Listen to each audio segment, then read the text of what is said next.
So, pag-uusapan natin mga kababayan, itong apat na congressman, nagtataka lang ako. Samantalang, bakit mainit ang ulo nila kay Vice President Sara Duterte? Bakit mainit ang ulo nila samantalang wala namang ginagawa yung Vice President natin? Di ba? Kahit na sino namang tao na yan, kahit kayo ang mag-analyze yan, wala namang ginawang masama ang isang tao. Bakit mainit sila? Nagtataka lang ako bakit mainit ang ulo nila kay Sara Duterte samantalang wala namang ginagawa sa kanila. Di ba? Pakinggan nyo guys tong balita muna. Peking oposisyon ang tawag ng Makabayan Bloc sa sinasabi ngayong bagong leader ng opposition ay si Vice President Sara Duterte. Paano raw yan mangyayari kung puro no comment siya sa mga mahalagang issue? Nasa frontline ng balitang yan si Marian Enriquez. Saan banda? Yan ang belta ni ACT Teachers Party List Representative Franz Castro ng Makabayan Bloc sa pahayag ni Attorney Harry Roque na pwedeng maging bagong mukha ng oposisyon si Vice President Sara Duterte. Sinabi ito kahapon ni Roque kasunod ng pagbibitiw ni VP Sara bilang miyembro ng gabinete ni Pangulong Bongbong Marcos. Hindi natin siya pwedeng makonsider as opposition dahil bahagi pa rin siya ng mga nagaharing uri sa ating lipunan na talagang nagpapahirap sa ating bayan. Dagdag naman ni Gabriela Party List Representative Arlene Brosas, wag na raw lokohin ni VP Sara ang publiko. Giit niya, ang tunay na oposisyon wala dapat bahid ng korupsyon. Kapag 11 days confidential funds ginamit mo, 'di ba? Corruption 'yun eh. So kailangan po malinis yung record. Second, nagsusulong ng karapatang pantao. So doon palang bagsak na. 'Di ba? Red tagger pa, ang daming mga issues.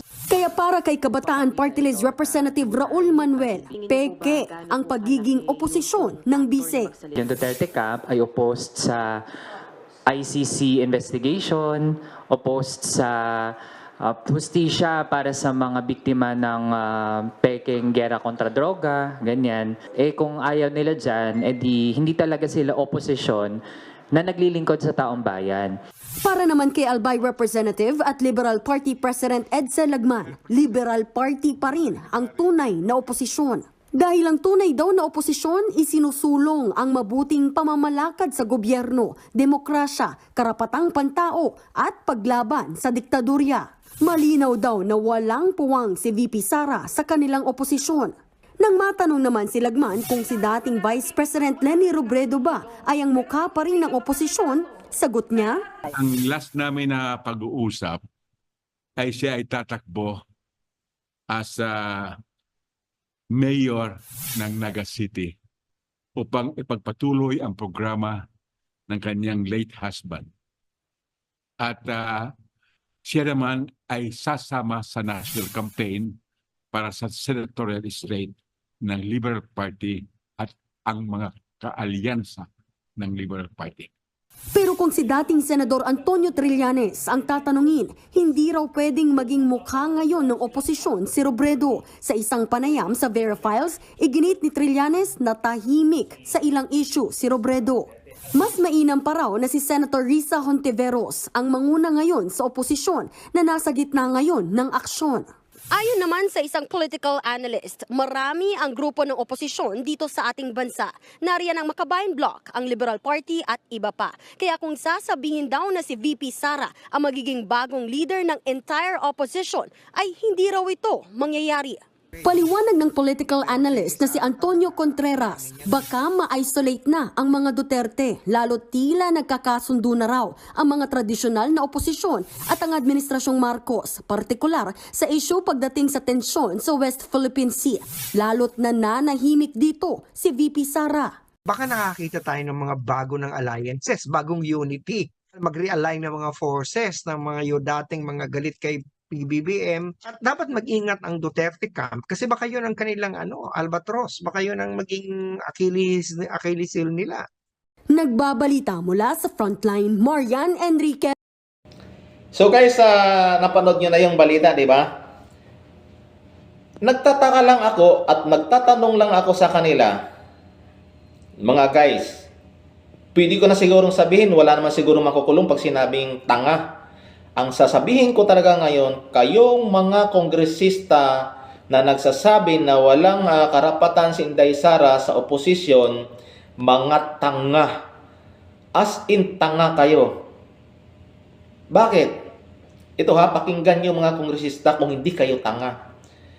Nung nag-resign si BP Inday Sara sa pagka-head ng DepEd, wala namang siyang sinabi na ako ay nag-resign kasi gusto kong pamunuan ang oposisyon. Di ba? Wala namang sinabi si Inday Sara, pero kayo, bakit galit na galit kayo kay Inday Sara samantalang si Attorney Harry Roque lang ang nagsabi na pwedeng magiging leader ng oposisyon si Sara Duterte, pero si Sara wala namang sinabi. Di ba? Kung hindi kayo mga tanga, bakit galit na galit kayo? Di ba? Grabing overreaction nyo. Di ba guys? Ma-analyze nyo bakit na grabe ang pagkaano nila kay BP Inday Sara. Bakit? Napakalakas ba talaga ni BP Inday Sara?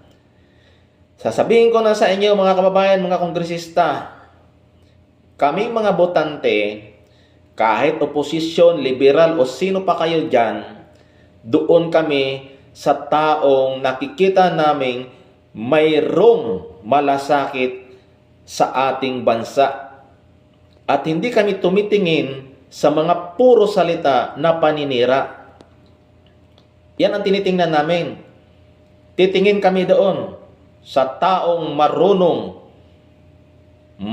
at may pagpapahalaga sa ating mga kababayan.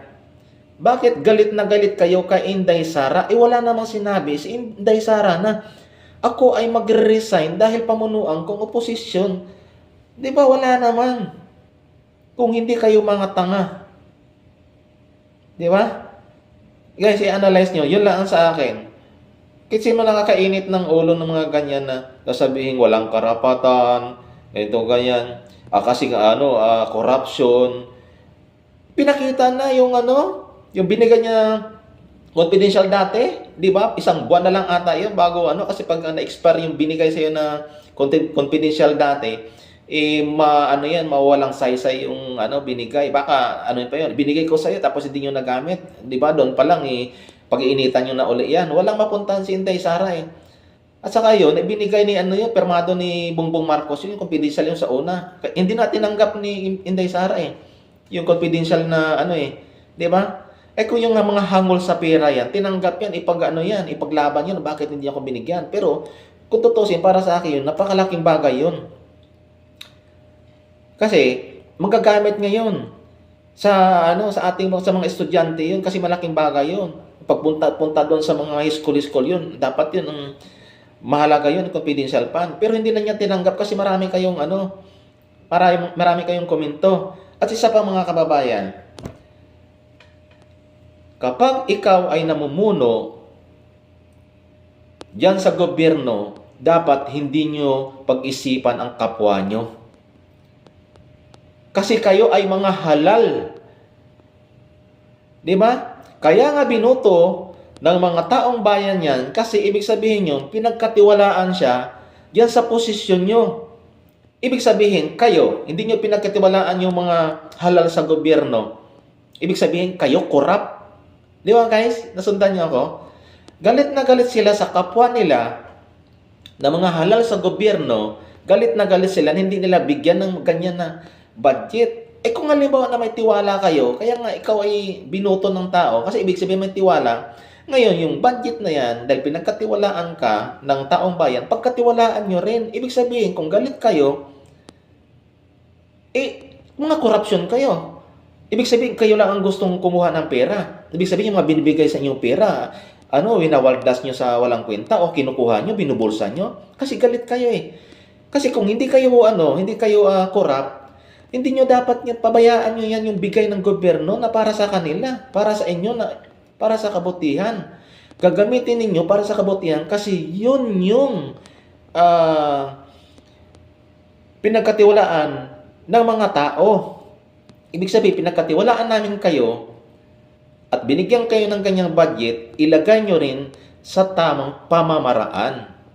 Eh ngayon, binigyan niyo yung kasama niyo ng ganyan. Bakit galit kayo? Bakit gawain niyo? Corruption ba kayo? Di ba, guys? Kaya itong mga kongresista, sasabihin ko sa inyo, mga tanga kayo. Papaliwanagan ko kayo kung anong dapat gawin nyo. Dapat simple lang. Pag tinanong kayo ng media, sasabihin nyo lang na, no comment kami dyan kasi wala pa naman kaming narinig mismo sa bunganga ni Inday Sara na siya ay magiging leader ng oposisyon. Sila-sila lang iba yung nagsasalita. Hindi pa namin alam kung ano ang motibo ni Attorney Harry Roque na siya lang nagsasalita na pwedeng na magiging leader si Inday Sara. Pero kapag wala pang sinabi yung isang tao na ako magiging leader ng oposisyon, dapat tumahimik kayo. Ang sabihin nyo lang, no comment kami dyan kasi wala namang binigay na komento si Inday Sara. Di ba tama mga kababayan?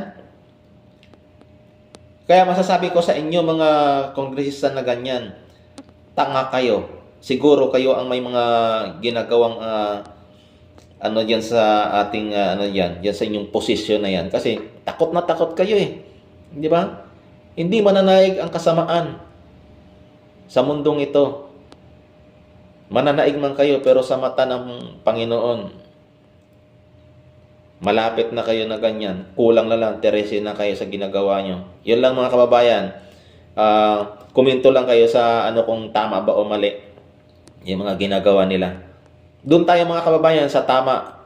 Doon tayo babase sa taong gumagawa ng tama dito sa ating gobyerno.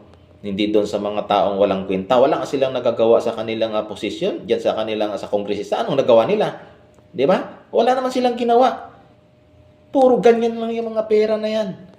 Pinapasahuran sila pero ganyan ang mga komento nila. Walang kakwenta-kwenta mga kababayan. Kayo na ang maghusga mga kababayan.